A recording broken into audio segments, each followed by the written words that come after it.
Hi, my name is Patricia McClellan Terrell. I write under the pen name PM Terrell, and today I want to talk to you about how life's most stressful events can make for the greatest books. You see, conflict always drives fiction.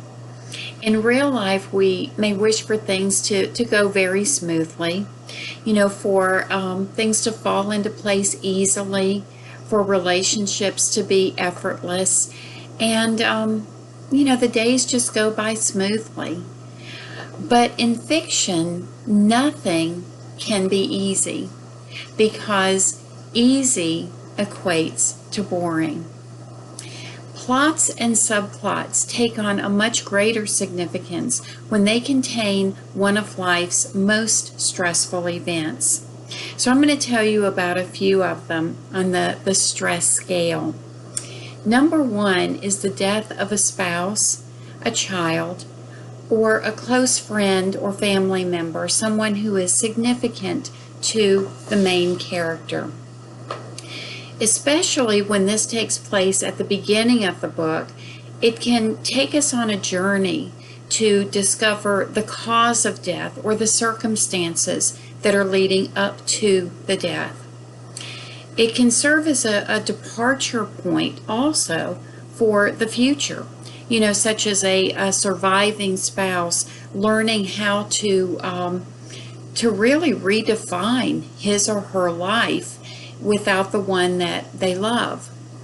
It can also become an investigation into a double life. A spouse dies and all of these mysterious things show up, and the surviving spouse discovers that the person they've been married to isn't the one they thought they were. It can also open the door into the afterlife, such as one of my favorite books, Richard Matheson's What Dreams May Come, which begins with a couple that is very happy, celebrating their anniversary, and on the way to the dinner, one spouse dies, and the other discovers what happens after death as the one who dies begins to communicate with him. The second most stressful life event is a divorce or a marital separation. Fiction can begin with that separation. I did that in A Thin Slice of Heaven, where it was meant to be an anniversary celebrated at a castle in Ireland during the off-season, so they had the castle really to themselves. And once Charlie, the main character, the woman, shows up at the castle, she gets snowed in and also receives a text from her husband saying that he's not coming, and in fact he's leaving her for another woman. Having that stressful event at the beginning of the book places the main character on a journey. It can be a journey of self-discovery. It can also be something that is woven into a larger plot. Plots and subplots that make up a tapestry that unfurls with the book. Or it could be an event that leads to a climactic scene involving the divorce or the marital separation. In each of these scenarios, there must be a sense of moving on. Like in the book, Alice Doesn't Live Here Anymore by Robert Getchell. The third stressor is imprisonment. Now, I can't mention imprisonment without mentioning another one of my favorite books, The Shawshank Redemption, which was made into a fabulous movie. It was written by Stephen King, and it begins with the imprisonment of an innocent man. The prison that he's put into is both corrupt and it's a cruel prison system. And he has to discover how to survive really how to survive in that situation. And we are all along for the ride. And we're cheering every step of the way as he gets over on the system.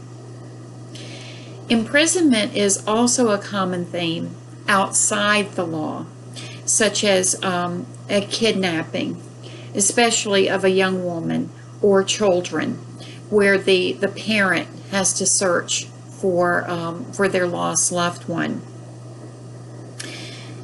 The person who is captured is also put on a journey, one that is certainly not of their making, one that they would never have chosen themselves, but nonetheless, they have to get through this. And by going through it, they are actually transformed. A fourth stressor is a personal illness or an injury.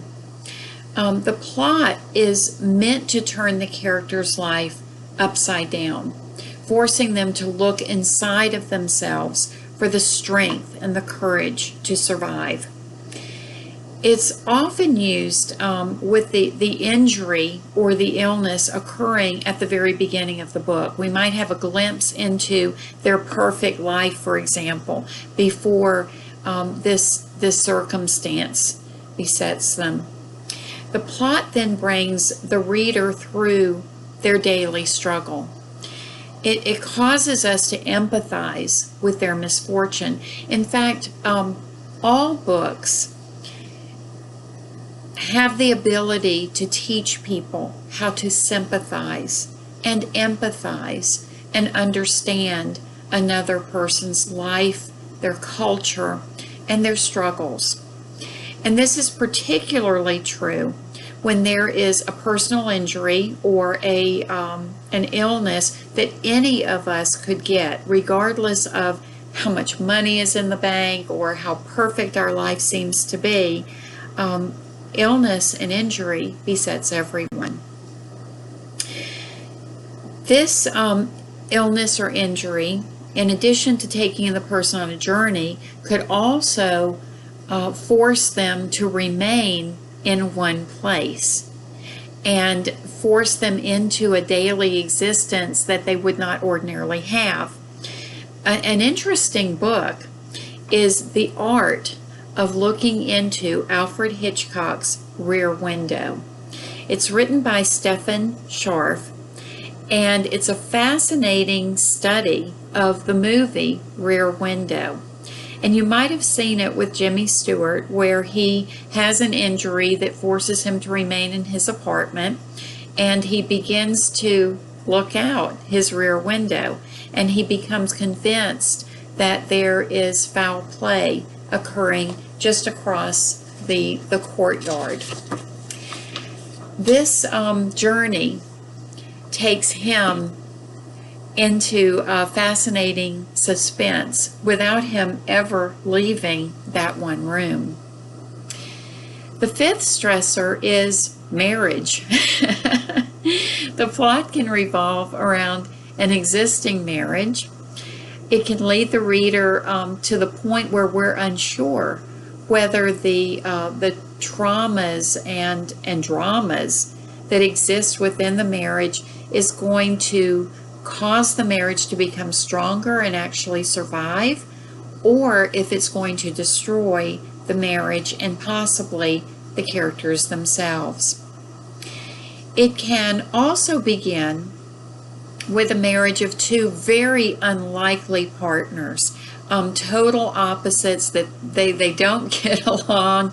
They might be from different religions, different cultures, different languages. Something has thrown them together into this marriage. I think of plots where they were drunk in Vegas and ended up together, or one gets pregnant, obviously only one, and it puts them on a journey that they would not have otherwise considered. It can also begin with the wedding, or the entire book could be about the wedding itself and the events leading up to that wedding. It could be the story of a reconciliation. Perhaps something traumatic happens within the marriage right up front, and throughout the book, these two people must grow and learn to accept one another as the story unfolds. The sixth stressor is work-related. Now, this plot lends itself to an infinite variety of genres because the characters' vocations are the key elements. You know, we think of the private detective, or the amateur sleuth, the psychological profiler, the FBI agent, the hardcore or hard-boiled detective. It could also begin with something traumatic that happens at work that catapults the hero into a journey of perhaps mystery. It could be romance, could even be adventure. It could be a character study in how one character melts down as a result of what is happening at work, or how that person rises to the occasion and finds the strength within themselves. It also could be a study of how one situation impacts countless people. I think of the person coming in and robbing the bank, or opening fire in a workplace, and how that one instance impacts countless others, not only the people who are there, but also the people that they love, the families that have to support them. This is also a common theme in wartime, where you have, for example, a band of brothers, that they experience things together, thrown together. In fact, the Band of Brothers is a perfect example where none of these people would have actually met one another had it not been for World War II. And yet they are thrown together, people of very diverse backgrounds, forced into situations that they never could have imagined in their normal life. Not only is their life impacted, but then there are countless other books that show veterans coming home and how that impacts the family and the constellation of friends.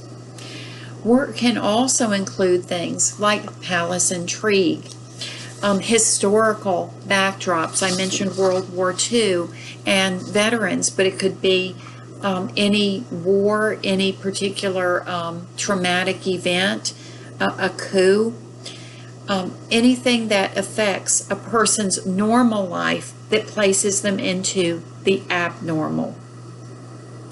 You see, in each of these situations, each of these life stressors, we place the main character into a completely unknown situation where they must adjust to changes that they didn't want, they would never have dreamed for themselves or even imagined. It's the conflict itself that propels the story forward, placing the reader into their shoes and causing us to ask ourselves, what would we do if we were placed in that situation? We might even straddle that fine line between good and evil. What would we do if our child had been kidnapped and we had the ability to take revenge? What would we do in that situation? We might straddle the line between sanity and unhealthy states of mind, or even circumstances that would cause a law-abiding citizen to go off the rails. In all of these situations, we know the hero and perhaps other characters as well. They are each going to be transformed by this journey. And it's that journey that keeps us turning the pages, wondering what is going to happen next. Thanks for joining me, and I hope that you will leave a comment on YouTube underneath this video. And I also hope that you will subscribe to my YouTube channel and my Facebook or Twitter feeds. My website is pmterrell.com, and you'll find links to all of my social media there. Thanks a lot for joining me today.